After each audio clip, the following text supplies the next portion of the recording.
Yesterday, I visited an area in Bangbae-dong, Gangnam-gu, Seoul, near the Nambu Fishery Terminal, basically the bus terminal area with intercity connections right next to it.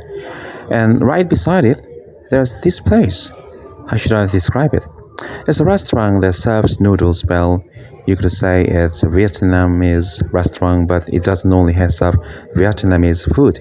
They also offer Japanese-style noodles, so it's a bit hard to define it just one category. Still, I had a really enjoyable meal there, and I wanted to share the experience with you through this video. I wasn't that hungry at that time, so I was looking for something light to eat. My wife suggested ordering one cold soba and one beef pho, so that's what we went with. But the cold soba turned out to be much more delicious than I expected. Even though I wasn't very hungry, I ended up really enjoying it. The chili broth over ice was especially impressive as it wasn't too salty or too bland. It had a nice balance, slightly sweetness, savory soy sauce flavor, and some finely chopped green onions floating on top. It tasted amazing.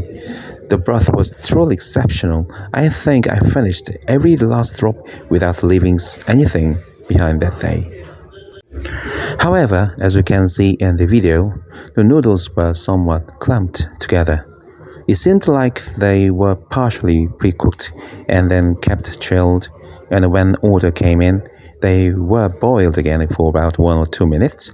Because of that, the noodles had a slightly tendency to stick together. That part was a bit unfortunate, but considering that long serving times can make customers feel impatient or dissatisfied, it's probably an inevitable outcome in Korea's fast-paced dining culture. Normally, if you loosen the noodles well with chopsticks, they separate fairly easily, but on that day, they didn't come apart as smoothly. So when I picked them up, a whole clump of noodles came up together, which was a bit awkward. Still, considering how good it tasted, it's definitely not something worth complaining about. My wife always preferred to order different dishes when we eat out. That way, even though each person pays for one meal, we can try 2 different dishes. So in the middle of a meal, I naturally ended up eating the pho that she ordered, even though I hadn't chosen it myself.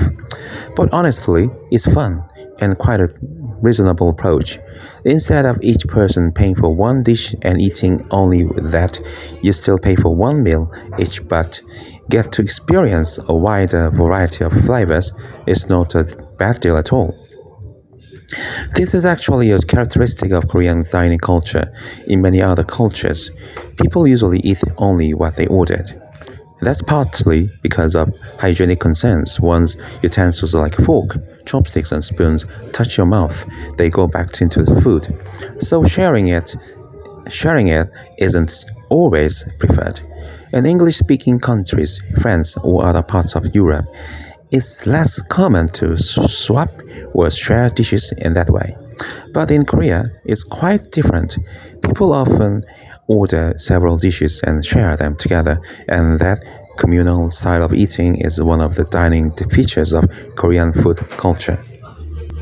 When I first went to university in Korea, I actually found it a bit unhygienic to have multiple people order food together and then share it with spoons, especially with people who weren't family.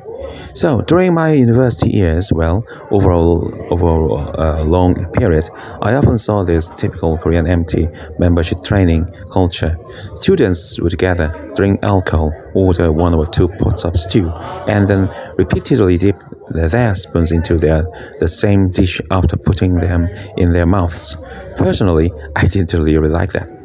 Because of that, when I was in university, I only attended to group diners or empty events once or so, and after that, I chose not to participate anymore.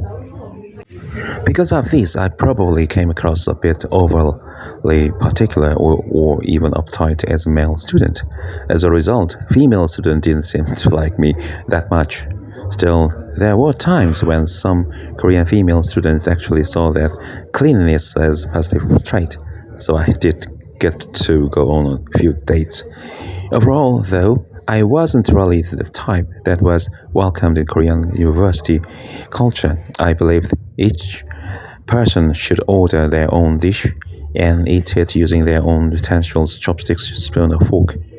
On the other hand, a lot of the MT and campus culture involved practices that, from hygienic perspective, seemed quite problematic to me.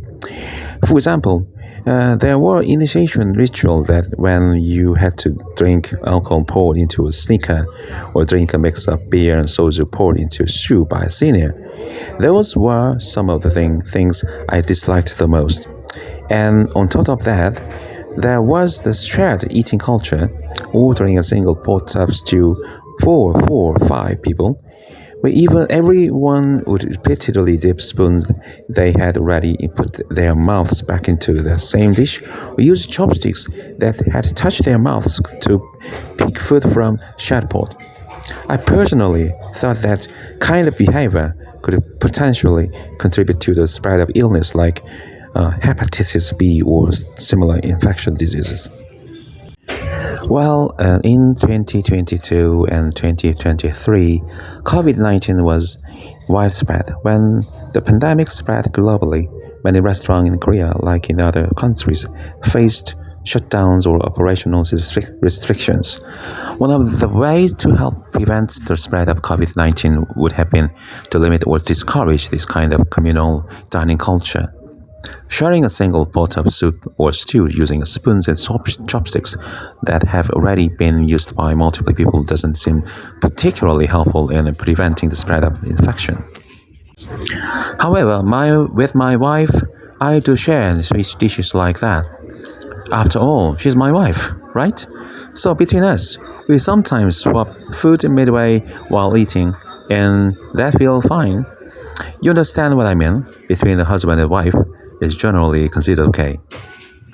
Anyway, the cold soba and my wife and I ended up sharing midway was really delicious.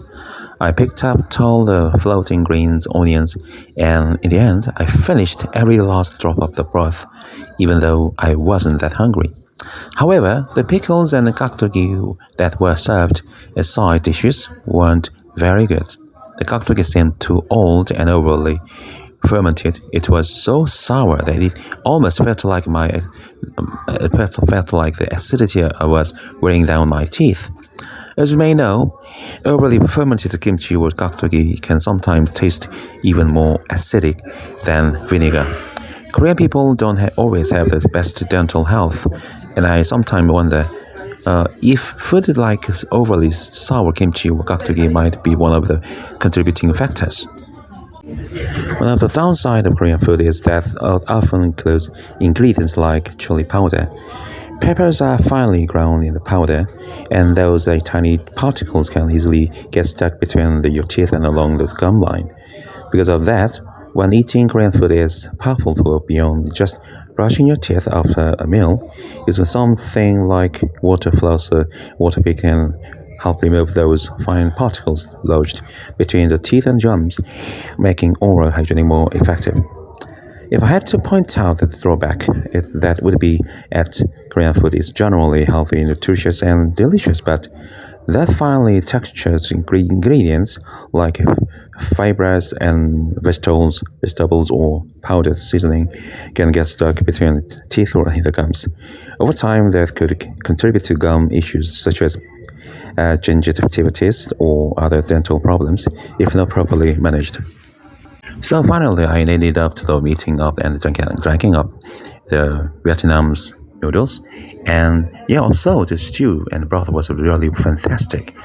Even if I waited in the middle of my wife and I swapped two dishes, but I said before, and as in the aspect of the cost, it's definitely effective and economically and uses a lot of consumption.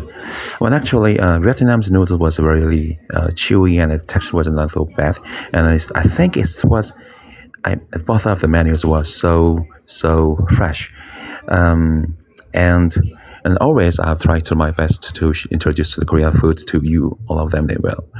Maybe you may not be living in Seoul or in South Korea. Anyway, thanks for watching my videos, and I will go on keep introducing Korean food in the locals and in downtown and the metropolitan and department store like that. Okay. Anyway, thanks for watching my videos, and I will go my best to introduce any food.